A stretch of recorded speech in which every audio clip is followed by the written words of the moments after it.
皆さんごきげんよう、上川薫です。今回取り上げる話題はウクライナ情勢のニュースです。ただ、最初に取り上げるのは戦場からは非常に遠い極東の地、カムチャツカ半島についてです。ロシアにとっては極東の地のカムチャツカ半島沖で大地震が発生しました。地震の規模を示すマグニチュードは 8.8。2011年東日本大震災以来の最も強い地震となりました。近隣地域においては、津波の高さは3メートルから4メートル、沿岸部に大きな被害をもたらしています。ただ、カムチャツカ半島それ自体は人口の過疎地であり、それでいて都市直下型のような地震ではありませんでしたから、ロシア政府も地震の被害はそれほどではなかったという報告をしています。日本においても津波警報が発せられましたが、当初予想されていた津波の高さ3メートルよりも低いものしか到来せず、大きな被害は報告されていません。今回はそうした意味においては、東日本大震災のような甚大な被害はもたらさなかったものの、今後日本においては南海トラフ地震のような大地震と津波といったこの組み合わせによって大きな被害が発生する危険性があります。こういった大きな地震があった時の呼びかけといったものをきっかけとして、近隣の避難所はどこなのかや、こういった場合にどのような連絡方法やどこに落ち合うのかといった話し合いを家族間で行うといったことも大事なことでしょう。さて、それではそうしたことは一旦横に置いといて、カムチャツカ半島についての解説をしておきます。ロシアにとっては極東の地カムチャツカ半島は軍事的に言えば対アメリカの前線です。そのため、カムチャツカ半島には太平洋艦隊の拠点があります。通常戦力である軍艦だけではなく、核戦力を搭載できる原子力潜水艦なども多数配備されています。このあたりのことについて衛星からの写真を見ながら今回の動画を進めていきましょう。カムチャツカ半島にあるロシア軍の海軍基地、軍艦や原子力潜水艦が係留されている場所は湾の奥まったところであり、外洋から入ってきた津波が直接船を直撃するわけではありません。また現在最も高かったとみられる津波においても3メートルから4メートル程度といったこともあり、軍艦を大きく傷つけるほどの被害は発生していないだろうとは見られています。ただこれはあくまでも現段階の話であり、この後実際には津波と地震、両方の被害が発生している可能性もあります。この場合何が問題かといえば、やはり原子力潜水艦の原子炉でしょう。原子力潜水艦それ自体が波にさらわれるほどの被害は出ていないとは思いますが、何か極端なことが起きていれば、原子炉に何らかの異常が発生するといったことも危険性としてはあるからです。また、たとえそのような非常に重大な問題が発生していなかったとしても、太平洋艦隊の拠点であることを考えれば、施設に対する被害も出れば、それに対する手当てなどもしなければなりません。現在のロシア政府は、ウクライナ侵略のために軍事費の多くを割り当てていますから、カムチャツカ半島で海軍や空軍基地などに被害が出れば、その復旧などにお金を回す余裕はないかもしれません。さて、地震の被害などについても映像がいくつか出ているので見ておきましょう。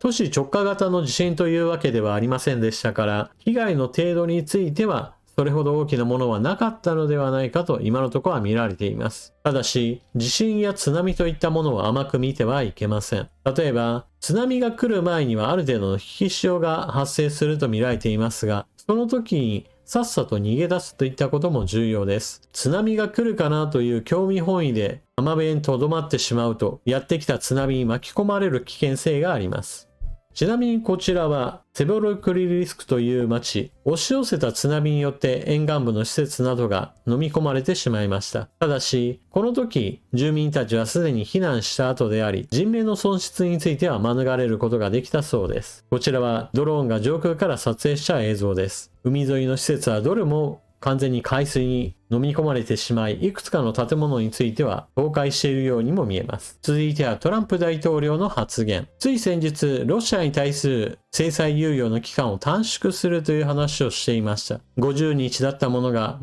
10日から12日間ぐらいだろうという話をしていたのですが、ようやく何日間について断定しました。トランプ大統領は、ロシアがウクライナとの停戦に応じない場合に発動する対ロシア制裁関税の猶予期間について、今日から10日後だと言明した。訪問先のイギリス・スコットランドから帰国する期中で記者団に語った。これまでのところ、ロシア側からの返答は一切ないとも述べた。トランプ氏は期限までに停戦合意に至らなければロシア産原油などの購入国にも関税を課す二次制裁に踏み切ると警告した。今回は期限をさらに明確化し、来月8日までに停戦協議を進展させるようプーチン政権に圧力を強めた格好だ。一方でトランプ氏は関税やその他を課すが、それがロシアに影響するかはわからない。プーチン大統領は明らかに戦争を継続したがっているからだと述べ、制裁の効果が上がらない場合の予防線も張った。二次制裁発動による原油市場の高騰は心配していないとし、アメリカ内の生産増加で影響を相殺できるとの見方を示した。他方、ロイター通信によると、スウェーデンの首都ストックホルムで中国との閣僚級貿易協議に臨んだベッセット財務長官は、中国がロシア産原油の購入を続ければ、法律の関税の対象になり得ると中国側に伝えたと明らかにした。現在トランプ関税については、ロシアと取引している国に対して関税を課すこの二次関税については、最も強く影響を受けるのは中国やインドだと言われています。しかし、同時並行で中国とはトランプ関税についての交渉中であり、この兼ね合いをどうするのかといったところが全体像は不明です。トランプ関税の税率がいくつになるのか、そこにさらに二次関税でちゃんと上乗せする気があるのかどうか。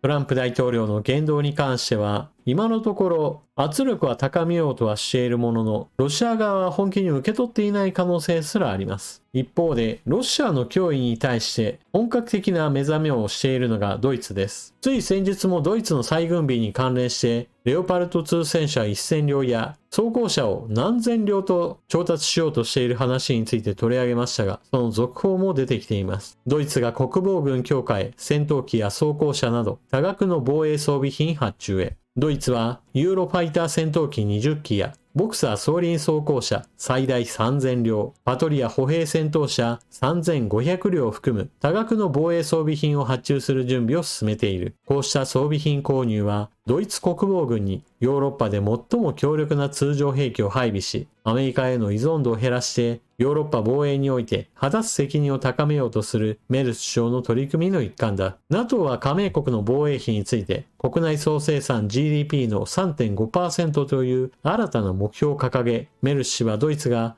他の大半の加盟国に先駆けて2029年までにこれを達成すると約束した。ドイツの国防予算は少しずつ増額されていき、年間20兆円を超えるという目標を立てています。それだけの額を積み上げたとしても、これまで財政規律を非常に厳しく見ていましたから、お金を出すだけの余裕があります。そのために軍用車両について、3000両だ、3500両だ、1000両だ、みたいな形で何千両単位での調達計画が上がってきています。そして今回、ちょうど記事の写真が載っていますが、新しい戦場への対応もドイツは示そうとしています。ボクサー装輪装甲車を最大3000両調達するという記事だったわけですが、このボクサー、上部にどのような装備品をつけるかによって性格が変わってきます。例えばこちらはボクサー装輪装甲車の素の状態です。そしてこの記事に出てきているボクサーの上部には機関砲が設置されています。この機関砲は地上に対する射撃をするだけではなく、近寄ってくる小型ドローンに対する近接対空防御兵器としても機能します。ドイツではドローン対策としてこうした機関砲でどんどんと撃ち落とすようなことを考えているらしく、このタイプを600両は手配しようとしています。他の軍用車両と共に移動するときに